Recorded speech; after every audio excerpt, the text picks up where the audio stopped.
भगवते वासुदेवाय। ओम नमो भगवते वासुदेवाय। नारायणं नमस्कृत्यं नरं चैव नरोत्तमं देवीं सरस्वतीं व्यासं ततो जयमुदीरयेत्। नष्टप्रायेषु भद्रेषु नित्यं भागवत सेवया भगवतुत्तमश्लोके भक्तिर्भवति नष्टि। कृष्णाय वासुदेवाय देवकी नंदनाय च नंदगोपकुमाराय गोविंदाय नमो नमः। जय श्री कृष्ण चैतन्य प्रभु नित्यानंद श्री अद्वैत गदाधर श्रीवासादि गौर भक्तवृंद। हरे कृष्णा कृष्णा कृष्णा हरे हरे।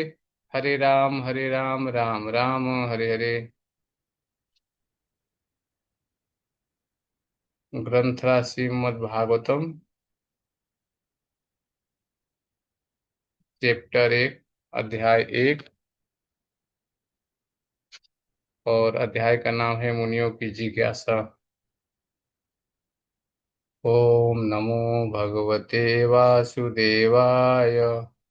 ओम नमो भगवते वासुदेवाय। ओम नमो भगवते वासुदेवाय। नारायणं नमस्कृत्यं नरं चैव नरोत्तमं देवीं सरस्वतीं व्यासं ततो जयमुदीरयेत्। नष्टप्रायेषु भद्रेषु नित्यं भागवत सेवया भगवतुत्तमश्लोके भक्तिर्भवति नैष्टिकी। कृष्णाय वासुदेवाय देवकी नंदनाय च नंदगोपकुमाराय गोविंदाय नमो नमः। जय श्री कृष्ण चैतन्य प्रभु नित्यानंद श्री अद्वैत गदाधर श्रीवासादि गौर भक्तवृंद। हरे कृष्णा कृष्णा कृष्णा हरे हरे। हरे राम राम राम हरे हरे। जन्मार्गस्य यतो अन्वयादिदर्श अर्थेषु विज्ञस्वराट् तेने ब्रह्महृदायादिकवे मुह्यन्ति यत् सूर्यः तेजो वारिमिदां यथा विनिमयो यत्तति सर्गमृषा धाम्ना स्वेन सदा निरस्तकुहकं सत्यं परं धीमहि। हे प्रभु, हे वसुदेव पुत्र श्री कृष्ण, हे सर्वव्यापी भगवान, मैं आपको सादर नमस्कार करता हूँ।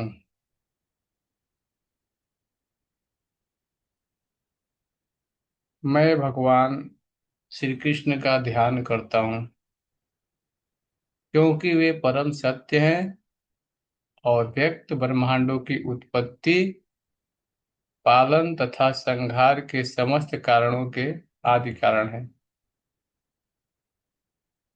वे प्रत्यक्ष तथा अप्रत्यक्ष रूप से सारे जगत से अवगत रहते हैं और वे परम स्वतंत्र हैं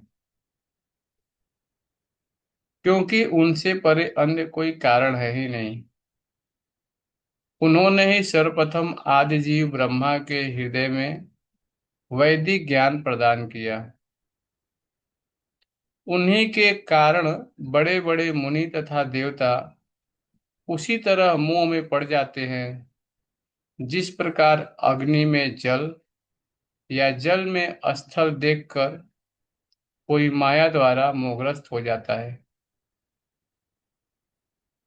उन्हीं के कारण ये सारे भौतिक ब्रह्मांड जो प्रकृति के तीन गुणों की प्रतिक्रिया के कारण अस्थायी रूप से प्रकट होते हैं, वास्तविक लगते हैं, जबकि ये अवास्तविक होते हैं।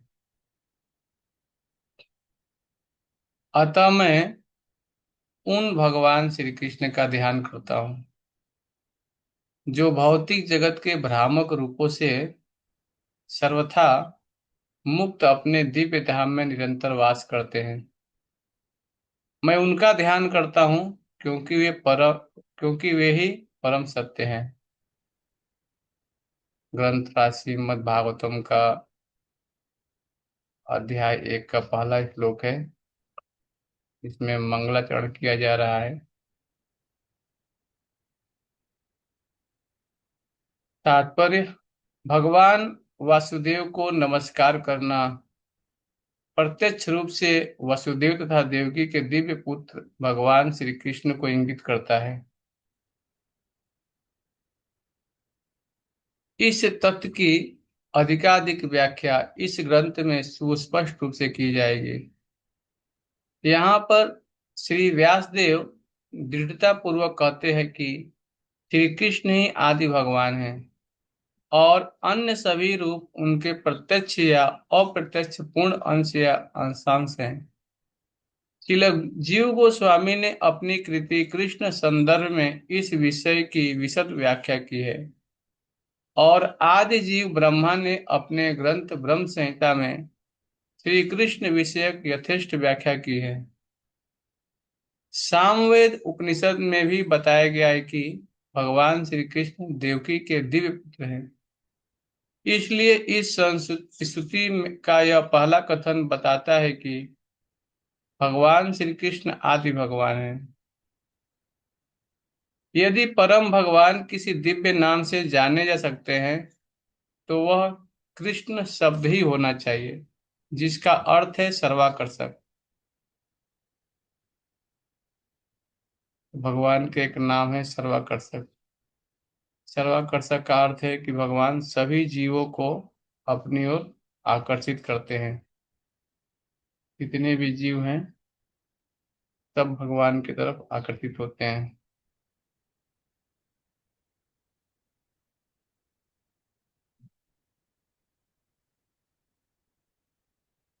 भगवत गीता में भगवान ने कई स्थलों पर स्वयं को आदि भगवान घोषित किया है और इसकी पुष्टि अर्जुन के द्वारा तथा नारद व्यास आदि बड़े बड़े मुनियों द्वारा भी की गई है।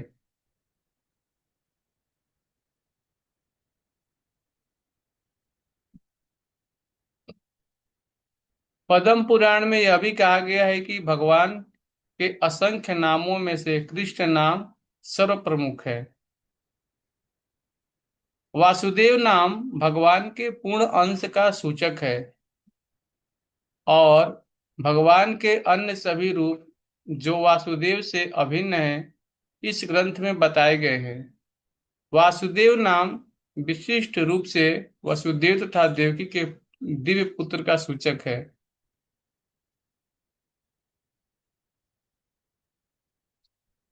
सन्यासियों में सिद्ध परमहंसों द्वारा श्री कृष्ण का ध्यान सदा ही किया जाता है। वासुदेव अथवा भगवान श्री कृष्ण ही समस्त कारणों के कारण हैं। ते ब्रह्मा जी बोलते हैं, ईश्वरः परमः कृष्णः सच्चिदानंद विग्रह अनादिरादिर गोविंद सर्व कारण कारणम। तो भगवान श्री कृष्ण यहाँ बताए गए हैं कि सभी कारणों के मूल कारण है भगवान।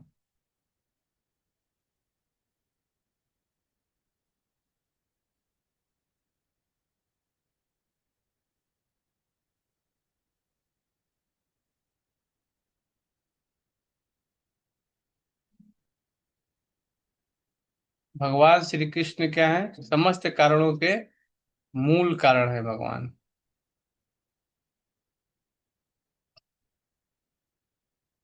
जितनी भी वस्तुओं का अस्तित्व है वे सभी भगवान से ही उद्भूत है।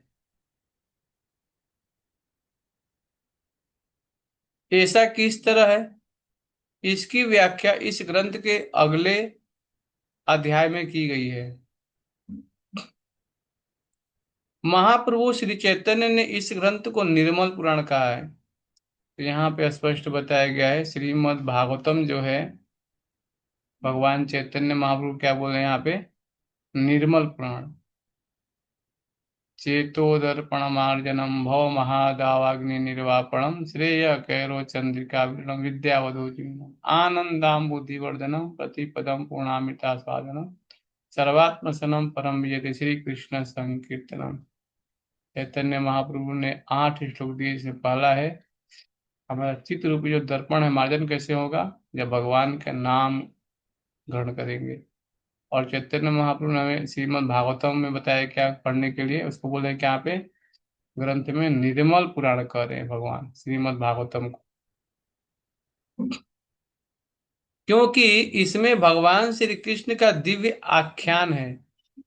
श्रीमद् भागवत का इतिहास भी अत्यंत महिमामय है। इसका संकलन श्री व्यास देव ने दिव्य ज्ञान में परिपक्वता प्राप्त करने के पश्चात किया। उन्होंने अपने आध्यात्मिक गुरु श्री नारद जी के अनुदेशों के अंतर्गत इसकी रचना की। व्यासदेव ने समस्त वैदिक वाङ्मय का संकलन किया, जिसमें चारों वेद, वेदांत सूत्र या ब्रह्म सूत्र, पुराण, महाभारत इत्यादि सम्मिलित हैं। किंतु वे इतने पर भी संतुष्ट नहीं हुए। यहाँ पे चर्चा हो रही है कि श्रील व्यास देव जो है चारों वेद लिख दिया इन्होंने, वेदांत सूत्र लिख दिया, ब्रह्म सूत्र, पुराण, महाभारत सब कुछ लिख दिए, लेकिन यहाँ पर लिख करके मानव समाज में देख रहे हैं कि वो संतुष्ट नहीं है। तब आगे के संतुष्ट नहीं हुए, तब क्या हुआ? जब उनके गुरु नारद ने उनके इस असंतोष को देखा, तो उन्होंने उनको भगवान श्री कृष्ण के दिव्य कार्यकलापों के विषय में लिखने का उपदेश दिया। तो नारद मुनि जो है उनके गुरु हैं, और देख रहे हैं कि व्यास देव चारों वेद लिख दिए, वेदांत सूत्र, महाभारत सब कुछ लिख दिया, लेकिन फिर भी वो संतुष्ट नहीं है। तो उनके असंतोष होने का कारण क्या है? वो गुरु बता रहे कौन है, तो उनके गुरु नारद मुनि हैं। नारद मुनि बोल रहे हैं, क्या बोल रहे हैं? कि भगवान कृष्ण के दिव्य कार्यकलापों के विषय में आप लिखिए और उपदेश दीजिए। ये दिव्य कार्यकलाप इस ग्रंथ के 10वें स्कंद में विशेष रूप से वर्णित है। हम देखते हैं कि कृष्णा बुक जो है श्रील प्रभुपाद ने पहले लिख दिया। कृष्ण बुक आप किसी भी इस्कॉन मंदिर में आएंगे आप तो मिल जाएगा आपको, जिसमें भगवान के दिव्य कार्यकलापों के बारे में बताया गया है। ये दिव्य कार्यकलाप इस ग्रंथ के 10वें स्कंद में विशेष रूप से वर्णित है, किंतु इसका सार तत्व प्राप्त करने के लिए मनुष्य को चाहिए कि वह धीरे धीरे ज्ञान विकसित करके क्रमशः आगे बढ़े। इसलिए श्रीमद् भागवतम आप लोग घर पे लीजिए, पढ़िए इसको। ये ग्रंथ जो है भगवान कृष्ण का वांग्मय स्वरूप, हाँ, इसमें भगवान ने अपना तेज प्रकट किया है। जिस घर में भागवतम होता है, कोई दर्शन करता है, पढ़ता है, ये लाभ ही लाभ है। तो भागवतम का बहुत महिमा है। आप अपने घर पे लीजिए, पढ़िए। तो बताया गया है भागवतम में डायरेक्ट 10वें स्कंद नहीं पढ़ना, हमें डायरेक्ट यहाँ बताया गया है क्या? इसका सार तत्व प्राप्त करने के लिए मनुष्य को चाहिए कि वह धीरे धीरे ज्ञान विकसित करके क्रमशः आगे बढ़े। नहीं, पहला स्कंद से हमें चालू करना है। तो आज पहला स्कंद स्टार्ट हुआ है, प्रथम अध्याय का प्रथम श्लोक चल रहा है। यह स्वाभाविक है कि चिंतनशील मनुष्य सृष्टि का उद्गम जानना चाहता है। स्वाभाविक है, इस संसार में प्रत्येक व्यक्ति जो है जानना चाहता है कि सृष्टि का उद्गम कैसे हुआ। रात्रि में वह आकाश में तारों को देखता है और स्वाभाविक है कि वह उनके निवासियों के विषय में कल्पनाएं करता है। ऐसी जिज्ञासा मनुष्य के लिए स्वाभाविक है, क्योंकि उसकी चेतना विकसित है, जो पशुओं की तुलना में उच्च है। तो यहाँ बताए गए संसार में जो मनुष्य की चेतना है वो विकसित है। कैसे विकसित है? यहाँ बताया गया पशुओं की चेतना से, हाँ, मनुष्य की चेतना क्या है? विकसित है।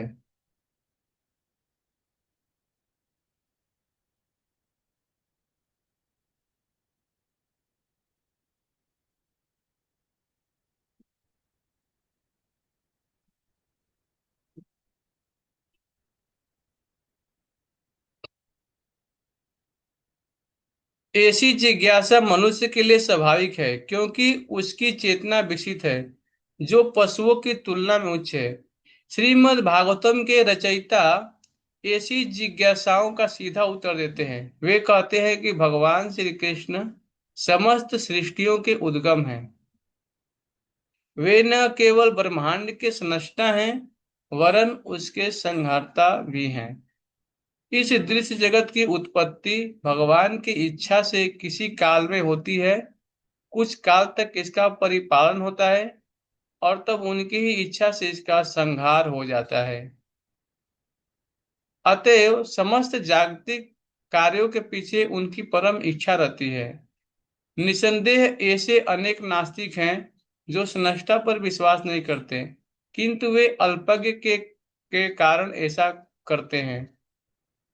उदाहरण के लिए आधुनिक विज्ञानी ने अंतरिक्ष उपग्रह बनाए हैं जिन्हें किसी न किसी युक्ति से बाह्य आकाश में प्रक्षिप्त किया जाता है, और दूर बैठे वैज्ञानिक के निर्देश से ये कुछ काल तक आकाश में उड़ते हैं। इसी प्रकार असंख्य तारों तथा ग्रहों से युक्त सारे ब्रह्मांड भगवान की बुद्धि द्वारा नियंत्रित होते हैं।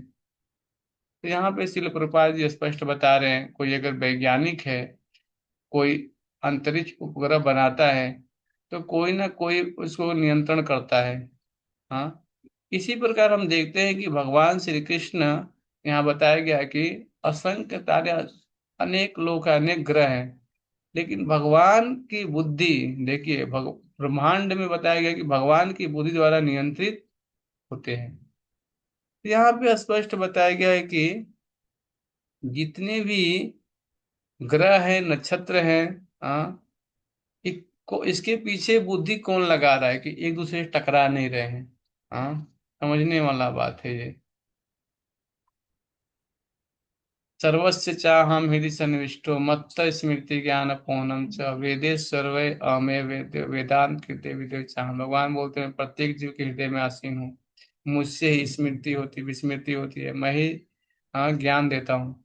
तो भगवान जब ज्ञान दे रहे हैं आधुनिक वैज्ञानिक को, तो वो उपग्रह बना रहा है अंतरिक्ष में भेजने के लिए। लेकिन हमें एक बात समझना है कि जो भगवान है असंख्य तारे ग्रह बना रहे हैं, इसके पीछे बुद्धि कौन लगाया है, इसके पीछे है कौन, नियंत्रण कौन कर रहा है। तो यहाँ पे मालूम चल रहा है कि ब्रह्मांड भगवान की बुद्धि द्वारा नियंत्रित होते हैं। वैदिक साहित्य में यह कहा गया है कि परम सत्य पुरुषोत्तम भगवान समस्त पुरुषों में प्रधान है। प्रथम सृजित जीव ब्रह्मा से लेकर एक छोटी से छोटी चींटी तक सारे जीव ही जीव है। ये लाइन बहुत महत्वपूर्ण है।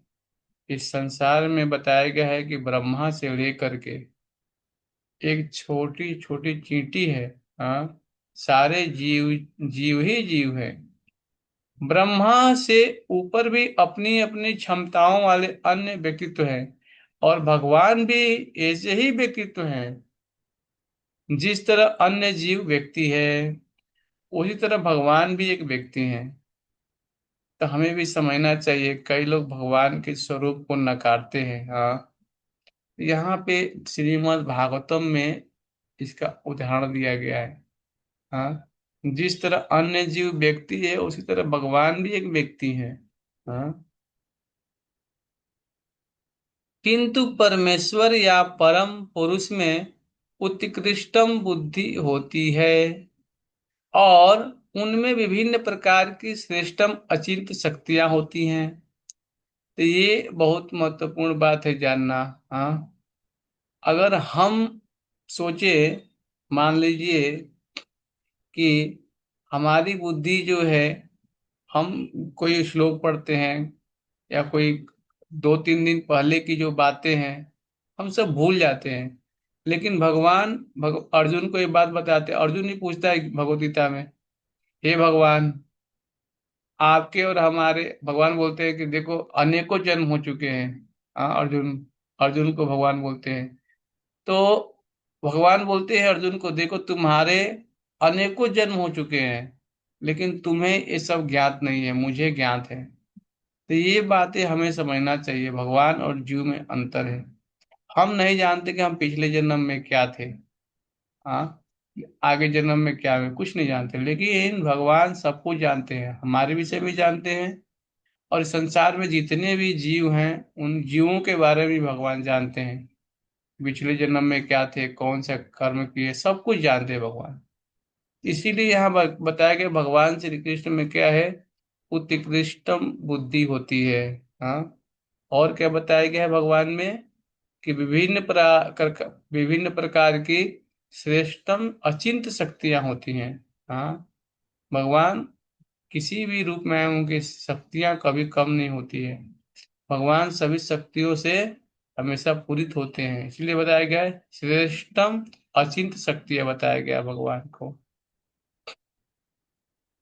यदि मनुष्य का मस्तिष्क अंतरिक्ष उपग्रह बना सकता है, तब तो कोई भी बहुत आसानी से कल्पना कर सकता है कि मनुष्य से उच्चतर कोटि का मस्तिष्क ऐसी आश्चर्यजनक वस्तुएं बना सकता है जो कहीं अधिक श्रेष्ठ हो। विचारवान व्यक्ति इस तर्क को आसानी से स्वीकार कर लेगा, किंतु कुछ ऐसे कट्टर नास्तिक होते हैं जो इससे कभी सहमत नहीं होंगे।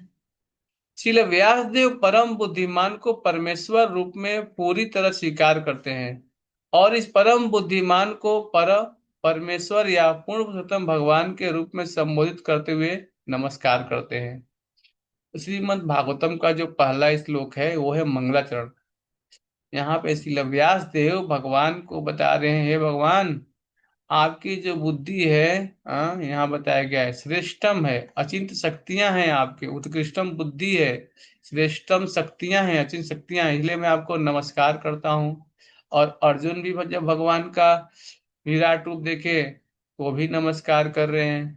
तो ये मंगलाचरण में कि व्यास देव भगवान को पूर्ण पुरुषोत्तम भगवान के रूप में स्वीकार करते हैं, संबोधित करते हुए उन्हें क्या कर रहे हैं, नमस्कार कर रहे हैं। यह परमेश्वर श्री कृष्ण ही है, जैसा कि श्रील व्यास देव ने भगवत गीता तथा अपने अन्य शास्त्रों में और विशेष रूप से श्रीमद् भागवतम में स्वीकार किया है। श्रीमद् भगवत गीता में भगवान कहते हैं कि उनसे बढ़कर कोई परतत्व या अंतिम लक्ष्य नहीं है।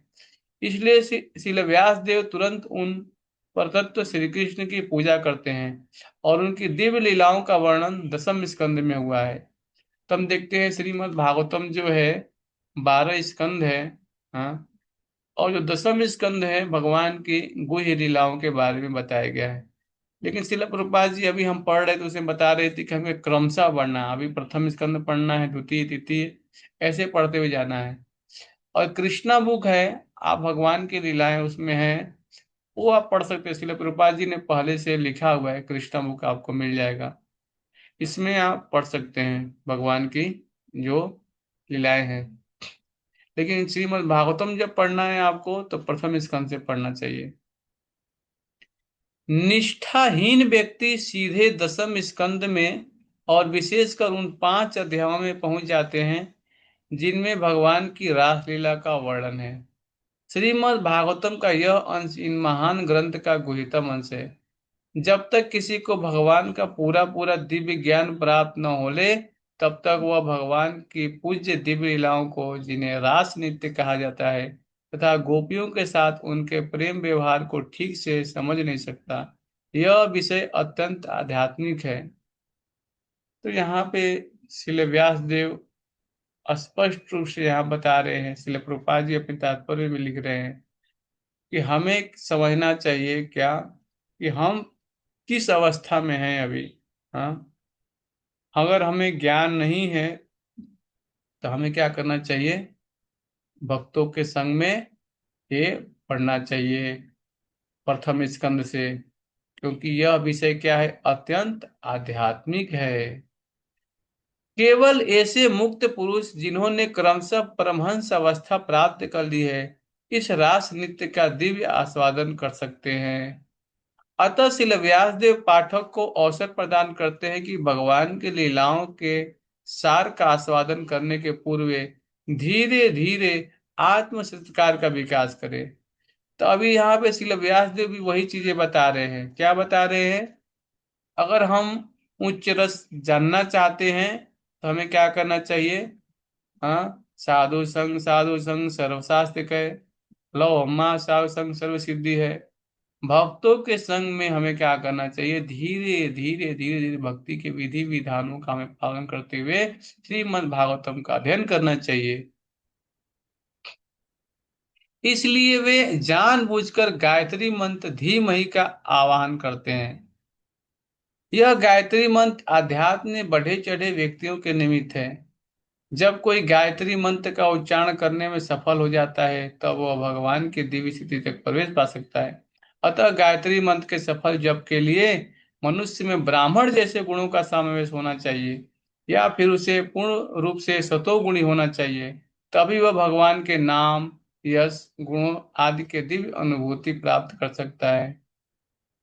यहाँ पे स्पष्ट बताया गया है कि हमें अपने अंदर सतोगुण विकसित करने का प्रयास करना चाहिए। जब हम सतोगुण विकसित करेंगे तभी हम भगवान के नाम में हमारी रुचि बढ़ेगी। तभी नाम जप होगा हमारा, हरे कृष्ण कृष्ण कृष्ण हरे हरे, हरे राम राम राम हरे हरे। तो भगवान के नाम गुण रूप लीला का हमें ऊपर उठना होगा, जानना है, सतोगुण में होना पड़ेगा, तब हम समझ पाएंगे इस बात को। श्रीमद् भागवत भागवत भगवान की अंतरंगा शक्ति द्वारा प्रदर्शित उनके स्वरूप का आख्यान है, और यह अंतरंगा शक्ति हमारे अनुभव गम्य दृश्य जगत को उत्पन्न करने वाली बहिरंगा शक्ति से भिन्न होती है। तो ये लाइन बहुत महत्वपूर्ण है कि हमें एक बात स्पष्ट जानना चाहिए, हाँ, कि हम कौन से शक्तियों में हैं। हाँ, तो हम तो इस संसार में बहिरंगा शक्ति में फंसे हुए हैं। अगर हम श्रीमद् भागवतम पढ़ेंगे, भगवान के नाम का जप करेंगे, भागवत गीता भागवतम को पढ़ेंगे, तब हम समझ पाएंगे कि श्रीमद् भागवत जो भागवत है वो भगवान की अंतंगा शक्ति के द्वारा ये रूप बताए गए आख्यान है। और अंतरंगा शक्ति जो है हमारे अनुभव गम्य दृश्य जगत को उत्पन्न करने वाली बहिरंगा शक्ति से भिन्न होती है। इस संसार में दो शक्तियां हैं, एक बहिरंगा और एक अंतरंगा। जब हम भक्ति के कार्यकलापों के बारे में सुनते हैं, पढ़ते हैं, कार्य करते हैं, तो हमें समझना चाहिए कि हम अंतरंगा शक्ति के अंतर्गत कार्य कर रहे हैं। आज जैसे ही हम भक्ति को समझते हैं ये तो हमारे लिए नहीं है, हाँ, ये तो हम समझ, तो हम क्या बहिरंगा शक्ति में चले जाएंगे। हाँ, इसीलिए यहाँ बताया गया है, श्रील व्यास देव ने इस श्लोक में इन दोनों शक्तियों का अंतर स्पष्ट किया है। वे कहते हैं कि वे प्रकट अंतंगा शक्ति वास्तविक है। अभी देखिए बहुत महत्वपूर्ण है ये प्रकट जो है अंतंगा शक्ति वास्तविक है, जबकि भौतिक जगत के रूप में प्रकट होने वाली बहिरंगा शक्ति अनित्य है। अब देखिए बहिरंगा शक्ति जो है अनित्य है। इसी से पूरा संसार फंसा हुआ है, अपने आप को शरीर मानता है, और शरीर के मानने के कारण वो क्या हुआ है, दिन भर कार्यकलाप करता रहता है, शरीर के कार्य के लिए, आत्मा के कल्याण के लिए कोई कार्य नहीं करता। हाँ, तो ये है बहिरंगा शक्ति का मतलब, वो अपने आप को शरीर मानता है। तो यहाँ बताया गया है कि जबकि भौतिक जगत के रूप में प्रकट होने वाली बहिरंगा शक्ति अनित्य है और मृग मरीचिका जैसी है। यहाँ स्पष्ट बताया गया है कि बहिरंगा शक्ति अनित्य है। हाँ,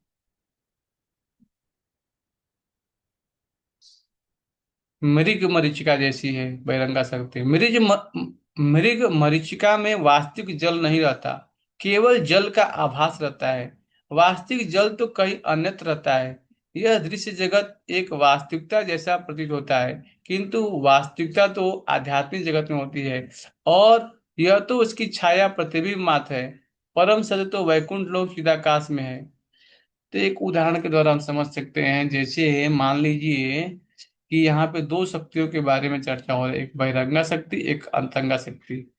तो अंतरंगा शक्ति जो है यहाँ बताया गया है वो वास्तविक है, और अंतरंगा शक्ति जो है उसका जो प्रतिबिंब है वो है भौतिक जगत जहाँ हम रह रहे हैं। इसको बोला गया है, हाँ, भौतिक जगत, ये है भगवान की बहिरंगा शक्ति के द्वारा। अब ये बताया गया कि अंतरंगा शक्ति का जो प्रतिबिंब है, हाँ, ये उसकी छाया यहाँ पे है। कैसे?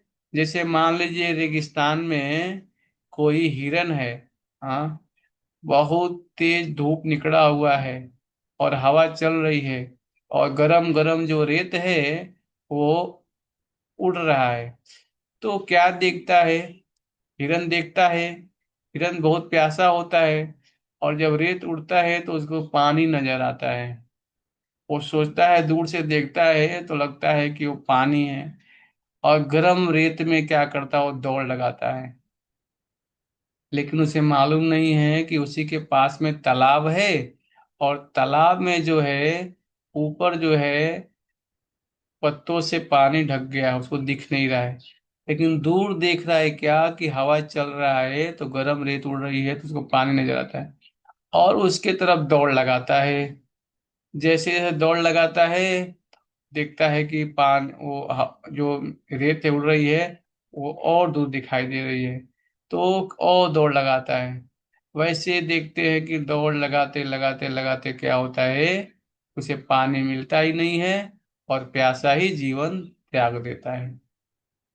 तो इसी प्रकार से हम भी इस भौतिक संसार में, हाँ, यहाँ बताया गया है कि मृग मरीचिका के वास्तविक जल नहीं रहता, केवल जल का आभास रहता है। वास्तविक जल तो कहीं अन्यत्र रहता है।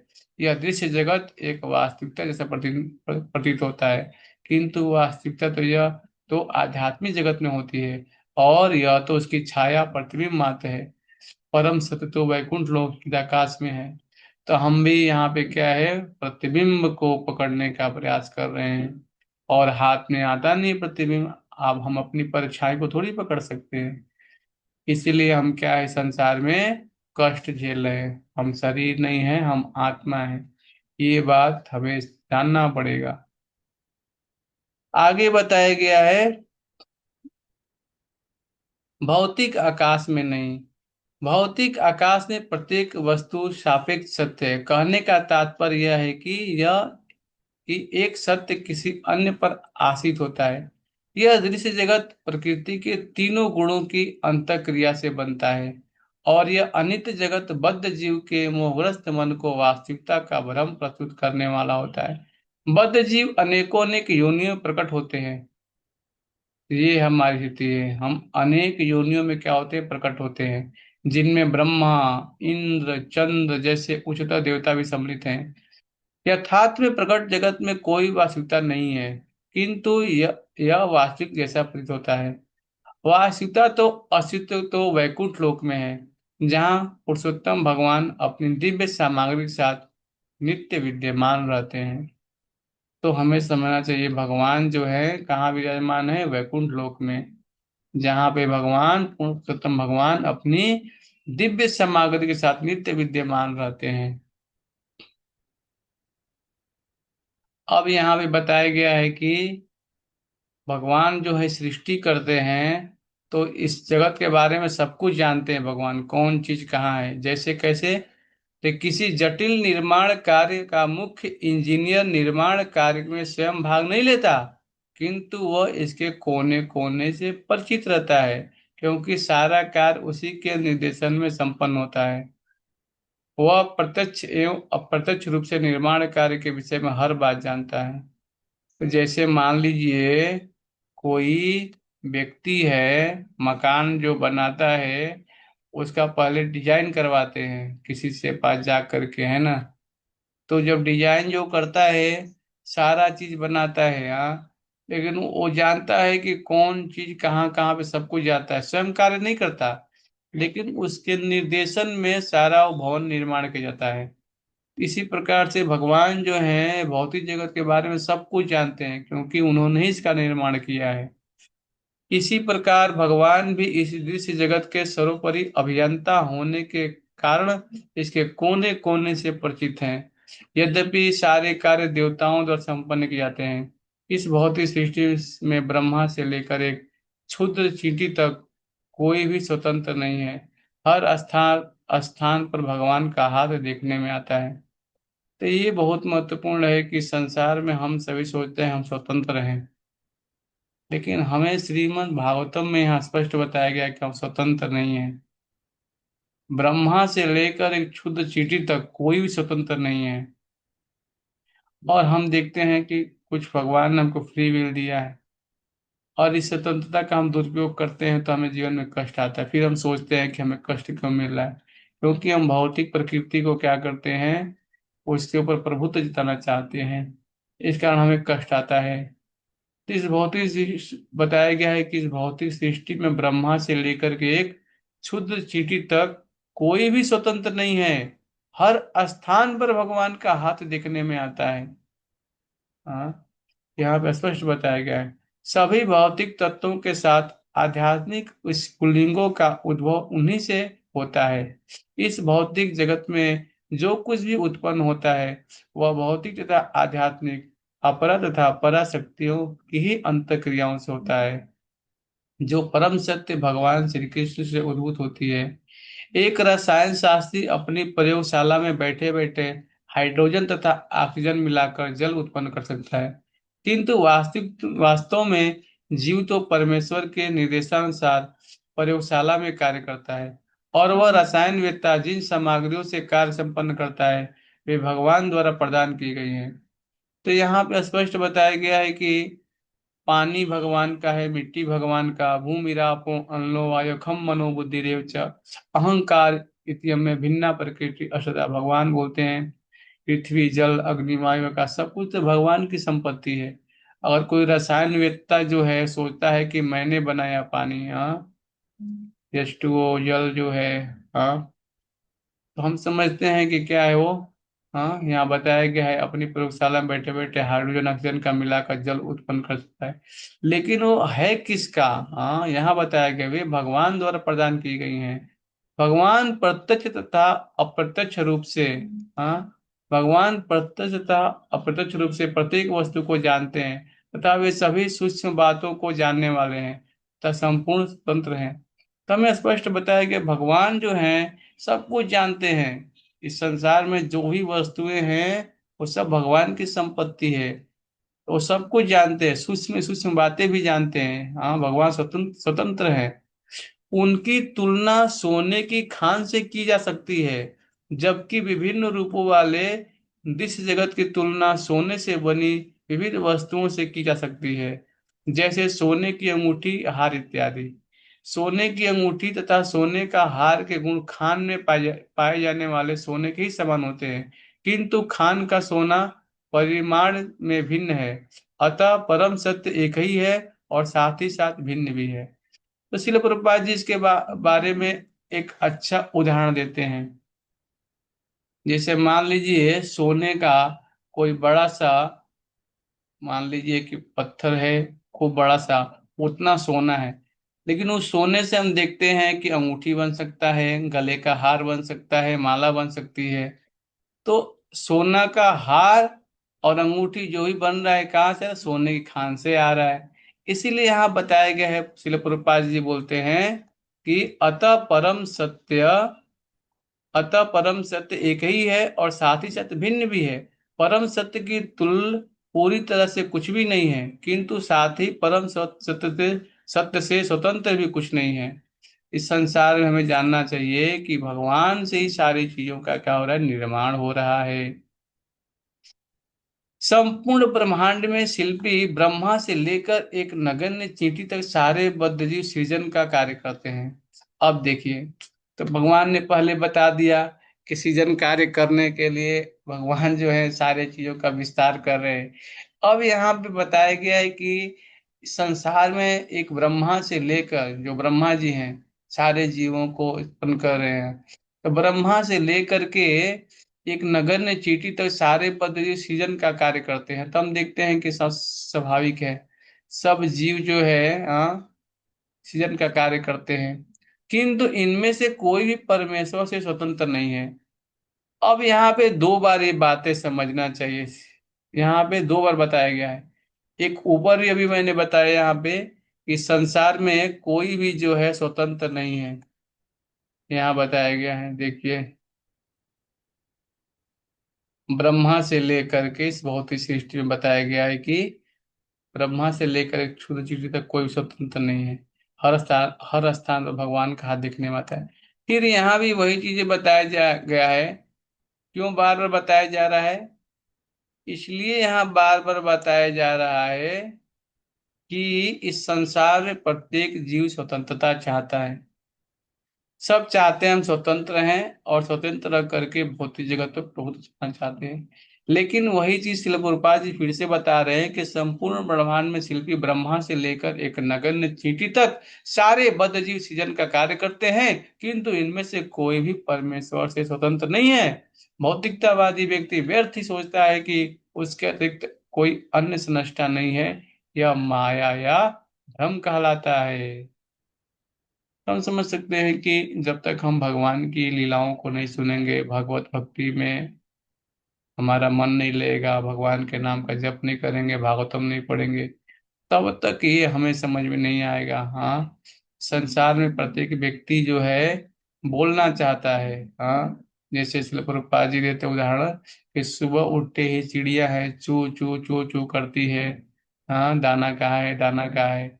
और भौतिकतावादी जो व्यक्ति है वो क्या बोलता है, देखता है न्यूज देखता है, क्या देखता है, टीवी देखता है, सोचता है कि संसार में प्रत्येक जीव कौन कहाँ हमला हुआ, कितने लोग मर गए। वो सब देख करके क्या है, व्यर्थ बोलना चाहता है, जो न्यूज पेपर देखते हैं। तो प्रत्येक व्यक्ति जो है बोलना चाहता है, लेकिन जो भागवत भक्त होता है वो क्या करता है, भगवान वैकुंठ गुणानुवर्णय, भगवान के गुणों का वर्णन करता है।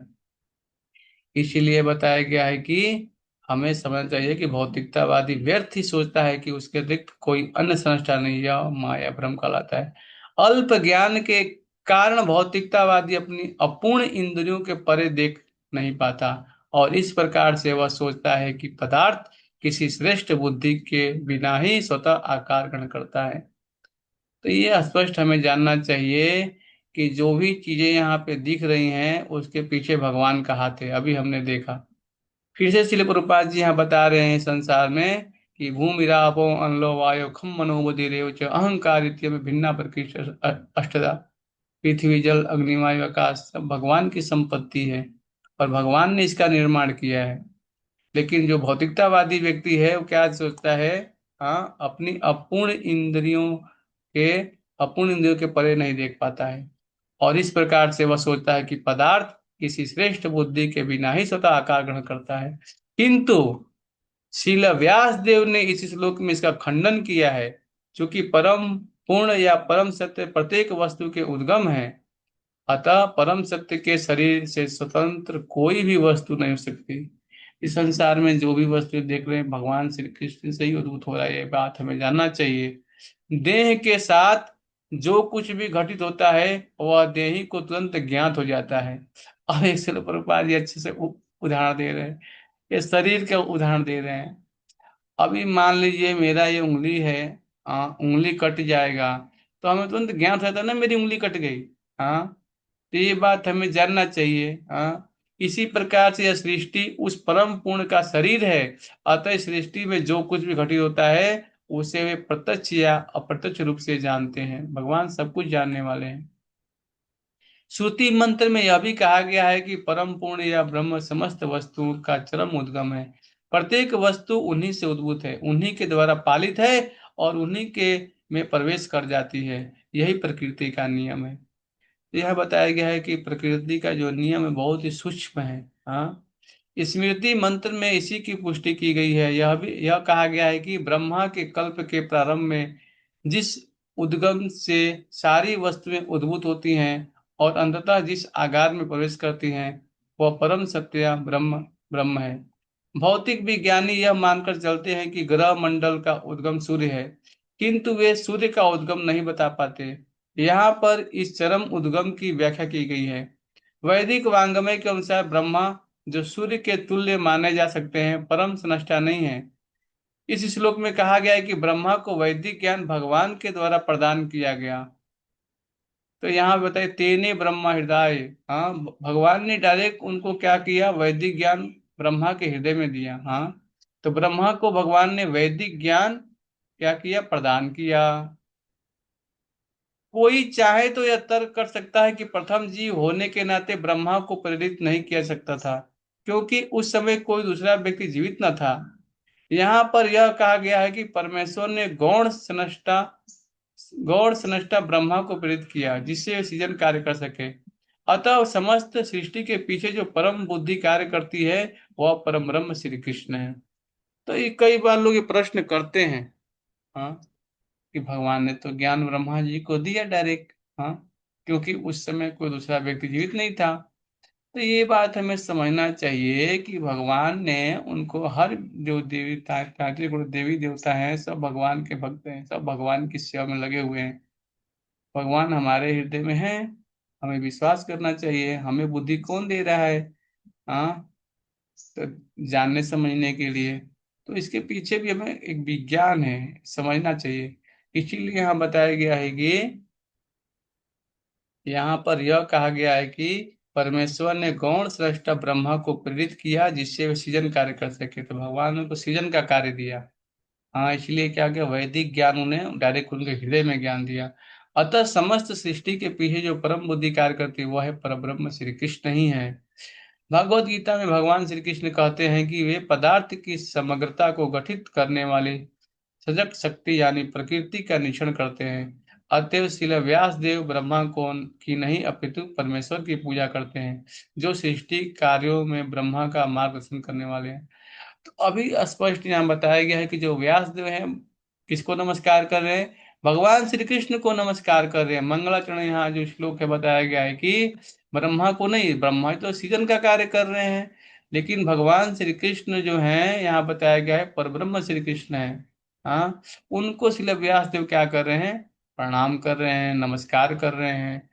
इसीलिए यहाँ बताया गया है कि इस श्लोक में अविज्ञ तथा स्वराट शब्द महत्वपूर्ण है। ये दो शब्द परमेश्वर और अन्य सभी जीवों में अंतर बताते हैं। तो अविज्ञ और स्वराट जो है भगवान श्री कृष्ण के लिए संपादित किया जाता है यहाँ पे।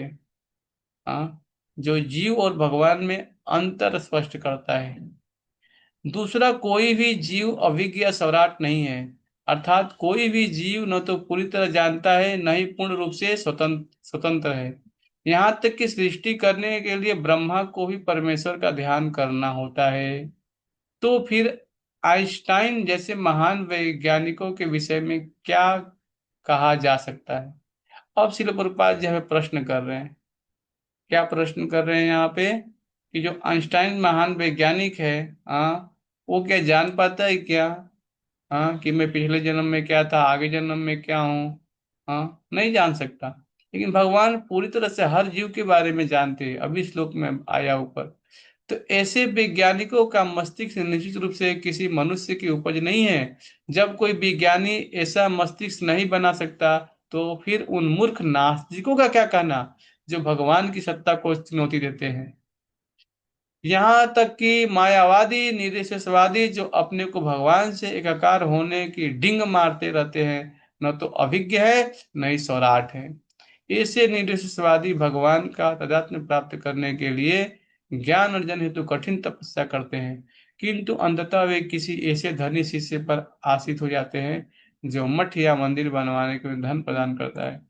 रावण या हिरण्यकश्यपु जैसे नास्तिकों को भगवान की सत्ता का विरोध करने के पूर्व कठिन तपस्या करनी पड़ी थी, किंतु अंत में वे असहाय बन गए। और जब भगवान क्रूर मृत्यु के रूप में उनके समझ प्रकट हुए तो वे अपने आप को बचा नहीं पाए। यही हाल उन आधुनिक नास्तिकों का है जो भगवान की अवमानना करते हैं। तो स्पष्ट रूप से हमें समझना चाहिए, रावण और हिरण्यकश्यपु जैसे नास्तिक जो है, इसलिए प्रभुपाद जी बता रहे हैं यहाँ पे कि हिरण्यकश्यपु से, हाँ, इस संसार का सबसे बड़ा टेररिस्ट, हाँ, इस भौतिक ब्रह्मांड में आज तक इतना कोई उपद्रव नहीं मचा है जितना हिरण्यकश्यपु ने मचाया। और उसने भी, इसलिए प्रभुपाद जी बता रहे हैं कि अपने एक अंगूठे पर खड़ा होकर के तपस्या किया। हाँ, तो इतना कोई तपस्या संसार में आज के नास्तिक तो कर ही नहीं पाएंगे, सबसे पहली बात ये है। लेकिन हम देखते हैं कि जब भगवान क्रूर मृत्यु के रूप में प्रकट हुए तो वे अपने आप को बचा नहीं पाए। तो आज के जो नास्तिक हैं जो भगवान की सत्ता को स्वीकार नहीं करते, हाँ, भगवान का रूप नहीं है, भगवान कुछ नहीं है, ऐसा बोलते रहते हैं। तो ऐसे जो नास्तिक हैं, हाँ, वो भगवान की कठपुतली है ना। हमें समझना चाहिए कि भगवान तो, हाँ, कुछ भी कर सकते हैं, है कि नहीं। इसीलिए यहाँ बताया गया है, जो भगवान की सत्ता की अवमानना करते हैं ऐसे नास्तिकों को वैसा ही दंड मिलेगा, क्योंकि इतिहास की पुनरावृत्ति होती है। जब जब लोग ईश्वर की सत्ता की उपेक्षा करते हैं तब तब प्रकृति तथा उसके नियम उन्हें दंड देते हैं। तो हम देखते हैं कि स्पष्ट यहाँ पे बताया गया है, दंड मिलेगा। हम देखते हैं कि अभी कुछ साल पहले कोविड में हमने देखा लाखों लाखों लोग मर गए। हाँ, क्योंकि प्रकृति के ऊपर उन्होंने दोहन किया, गाय की हत्या किया उन्होंने।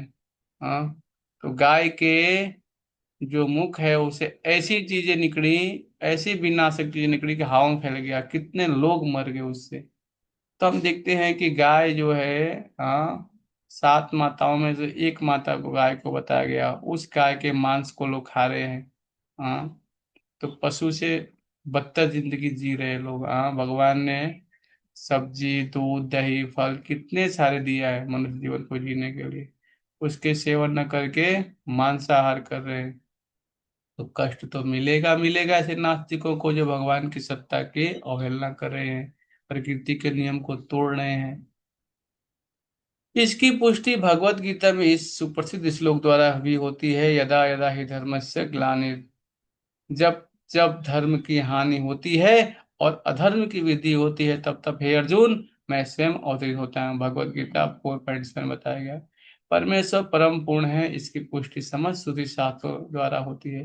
श्रुति मंत्रों में ही कहा गया है कि परम पूर्ण भगवान ने पदार्थ के ऊपर दृष्टि फेरी तो सारे जीव उत्पन्न हो गए। अब देखिए यहाँ पे भगवान और जीव में अंतर बताया गया है। क्या हमारी दृष्टि डालने के ऊपर कोई जीव उत्पन्न हो पाएगा क्या? नहीं। तो अभी आज के जो नास्तिक हो बोलते हैं मैं भगवान हूँ, अरे भाई दृष्टिपात करो। हाँ, एक सामने पानी का गिलास रख रहा, उसको तो गर्म करके दिखाओ, तुम्हारे में दम है तो। नहीं है। तो हम समझ सकते हैं कि ना उसकी दृष्टि में कोई दम है और ना ही उसके कुछ बातों में। केवल संसार में क्या है, वो लाभ चाहता है, पूजा लाभ प्रतिष्ठा चाहता है। इसीलिए अब मैं समझ जीव अंतर में अंतर बताया गया है। श्रुति शास्त्र में कहा गया है कि परम सत्य परम पूर्ण भगवान ने पदार्थ के ऊपर दृष्टि फेरी तो सारे जीव उत्पन्न हो गए। ये जीव भगवान के अंश रूप हैं। वे ही इस विशाल भौतिक सृष्टि को आध्यात्मिक स्फुलिंग रूपी बीज से अविष्ट करते हैं, और इस प्रकार सृजनात्मक शक्तियां चालू हो जाती हैं, जिससे अनेक आश्चर्यजनक सृष्टियां उत्पन्न होती है। नास्तिक यह तर्क कर सकता है कि ईश्वर घड़ी साज से अधिक पटु नहीं है, किंतु ईश्वर इससे अधिक पटु होते हैं, क्योंकि वे मशीनों के नर तथा मादा दोनों रूपों को उत्पन्न कर सकते हैं। फिर ये विविध नर मादा मशीनें ईश्वर के आदेश की प्रतीक्षा किए बिना अपनी जैसी असंख्य मशीनें उत्पन्न करती जाती हैं। यदि मनुष्य ऐसी मशीन का जोड़ा बना सके जो उसके अनदेखे ही अन्य मशीन उत्पन्न कर सके, तब जाकर वह ईश्वर की बुद्धि के पास पहुंच सकता है। किंतु ऐसा संभव नहीं है, क्योंकि प्रत्येक मशीन पर अलग अलग कार्य करना होता है। अभी एक स्पष्ट यहाँ पे शिल प्रभुपाद जी उदाहरण दे रहे हैं। अब यहाँ पे बताया गया है कि कोई दो मोटर गाड़ी खड़ा कर दीजिए, और दो गाड़ी मिलकर क्या कि तीसरे गाड़ी को उत्पन्न कर पाएगा क्या? नहीं, उसके में शक्ति नहीं है। हर एक गाड़ी पे एक अलग अलग मनुष्य कार्य करने के लिए। हाँ, इसीलिए यहाँ बता रहे हैं शिल प्रभुपाद जी। हाँ, यहाँ बता रहे हैं कि हर एक गाड़ी प्रत्येक मशीन पर अलग अलग कार्य करना होता है।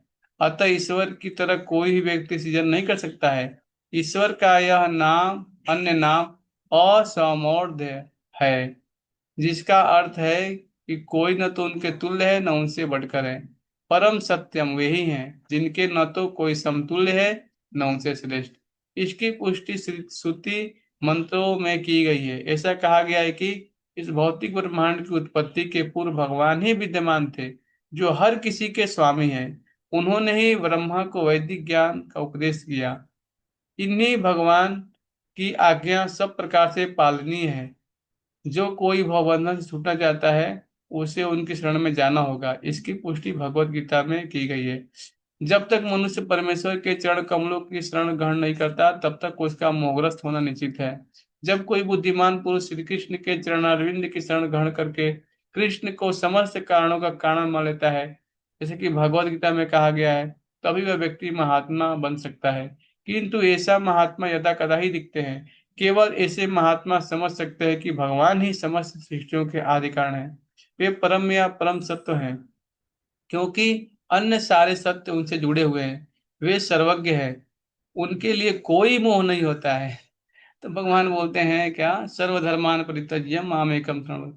तो हम देखते हैं कि भगवान बोल रहे हैं क्या, कि सारे धर्मों को छोड़ करके भगवान श्री कृष्ण शरण में आना चाहिए। ऐसा महात्मा क्या है, बहुत ही दुर्लभ होता है। कुछ मायावादी विद्वान तर्क करते हैं कि श्रीमद् भागवत की रचना श्रील व्यास देव ने नहीं की, और इन्हीं में से कुछ लोग अपने विचार रखते हैं कि यह ग्रंथ आधुनिक रचा है और वोपदेव नामक किसी व्यक्ति ने लिखा है। ऐसे व्यर्थ के तर्कों का खंडन करते हुए श्रील श्रीधर स्वामी कहते हैं कि कई प्राचीनतम पुराणों में भागवतम का उल्लेख हुआ है। भागवत का पहला श्लोक गायत्री मंत्र से प्रारंभ होता है। इसका उल्लेख प्राचीनतम पुराण मत्स्य पुराण में भी है। इस पुराण में भागवत में आए गायत्री मंत्र का उल्लेख करते हुए कहा गया है कि आधुनिक उपदेशों से युक्त अनेक कथाएं हैं जो गायत्री मंत्र से प्रारंभ होती हैं, और उसमें वृतासुर का इतिहास दिया गया है। यह भी उल्लेख है कि जो कोई पूर्ण मासी के दिन इस ग्रंथ का दान करता है, उसे जीवन की सर्वोच्च सिद्धि प्राप्त होती है और वह भगवान के धाम वापस जाता है। अन्य पुराणों में भी भागवत का संदर्भ आया है, जिसमें यह स्पष्ट कहा गया कि यह ग्रंथ 12 स्कंदों में पूर्ण हुआ है। इसमें 18,000 श्लोक हैं। पद्म पुराण में भी गौतम तथा महाराज अम्बरीश का वार्ता में भागवत का उल्लेख हुआ है। वहां पर राजा को उपदेश दिया गया है कि यदि वे भवबंधन से मोक्ष चाहते हैं तो नियमित रूप से श्रीमद् भागवतम का पाठ करें। इसी परिस्थितियों के अंतर्गत भागवत का प्रमाणित असंदिग्ध है। यह स्पष्ट बताया गया है कि श्रीमद् भागवतम जो है, बताया गया है क्या कि भव बंधन से मुक्ति दिलाने वाला है। इसलिए नित्यम भागवतम सेवया रोज पढ़ना चाहिए। विगत 500 वर्षों में अनेक प्रकांड विद्वानों तथा आचार्यों यथा जीव गोस्वामी, श्रील सनातन गोस्वामी, विश्वनाथ चक्रवर्ती, श्रील वल्लभाचार्य तथा श्री चैतन्य महाप्रभु के पश्चात भी अन्य अनेक प्रसिद्ध विद्वानों ने भागवत पर विशिष्ट टीकाएं की हैं। ऐसे में गंभीर अध्येता को चाहिए कि दिव्य उपदेशों का अधिक आस्वादन के लिए इन सबका अध्ययन करे। श्री विश्वनाथ चक्रवर्ती ठाकुर ने मौलिक तथा शुद्ध यौन मनोविज्ञान आदि रस की विशेष विवेचना की है, जो समस्त भौतिक उन्माद से रहित है। ऐसी सारी भौतिक सृष्टि विषयी जीवन के सिद्धांत के आधार पर गतिशील है। आधुनिक विषय में विषयी जीवन ही सारे कार्यकलापों का केंद्र बिंदु है। जिधर भी कोई अपना मुख मोड़ता है, उधर उसे विषयी जीवन का प्राधान्य देखने को मिलता है।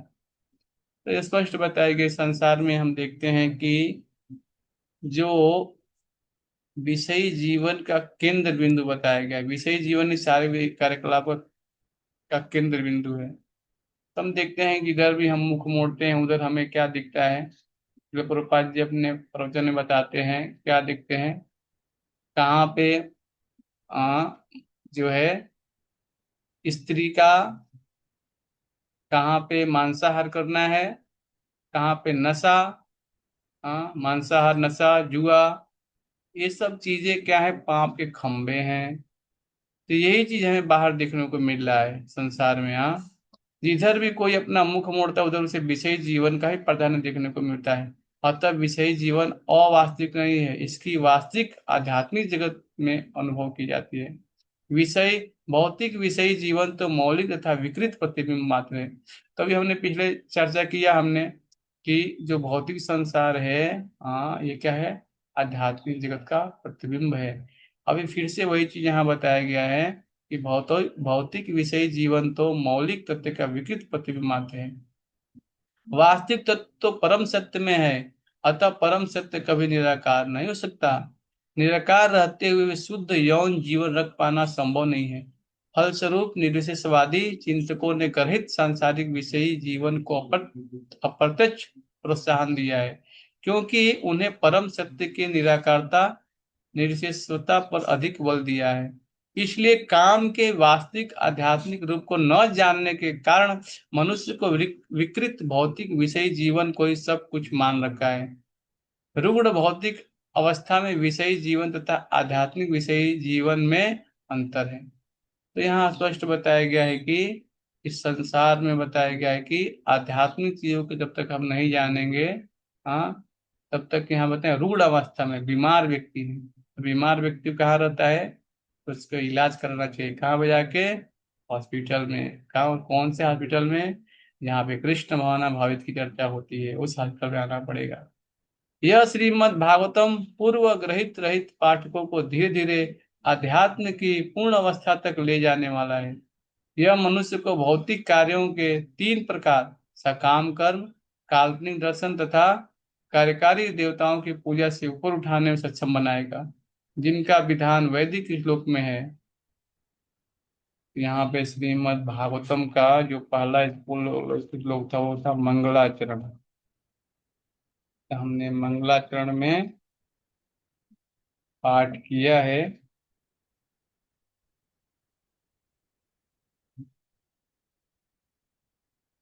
श्रीमद् भागवतम का पहला और दूसरा स्कंद श्री कृष्ण के चरण कमलों के समान है। पहले स्कंद में रोचक कथाओं के माध्यम से हमारा परिचय भागवतम के प्रमुख पात्रों यथा महाराज परीक्षित, श्रील सुखदेव गोस्वामी, व्यासदेव, नारद मुनि, विदुर, पांडव तथा श्री कृष्ण से होता है। इसी स्कंद में उस परिस्थिति का वर्णन है जिसमें श्रील व्यासदेव ने नारद मुनि के मार्गदर्शन में भागवत की रचना की। व्यासदेव ने अपने पुत्र श्री सुखदेव गोस्वामी को इसका उपदेश दिया और सुखदेव गोस्वामी ने परीक्षित महाराज के समूह को इसका कीर्तन किया। परीक्षित महाराज को 7 दिनों में मृत्यु का शाप मिला था और उसी सभा में श्री सुद गोस्वामी ने भी सुखदेव गोस्वामी के मुखारविंद से भागवत सुनी और बाद में नैमिषारण्य के ऋषियों को उसका व्याख्यान किया। भागवतम स्पष्ट रूप से निर्णायक रूप से श्री कृष्ण को परम भगवान कृष्ण स्तु भगवान संता कृष्ण भक्ति को सर्वोच्च आध्यात्मिक पूर्णता प्राप्त करने का मार्ग घोषित करती है। हरे कृष्णा कृष्ण कृष्ण हरे हरे, हरे राम राम राम हरे हरे। ग्रंथराज श्रीमद् भागवतम की जय। शिल प्रभुपाद की जय। निताई गौतमानंदे। हरि हरि बोल। हरे कृष्ण।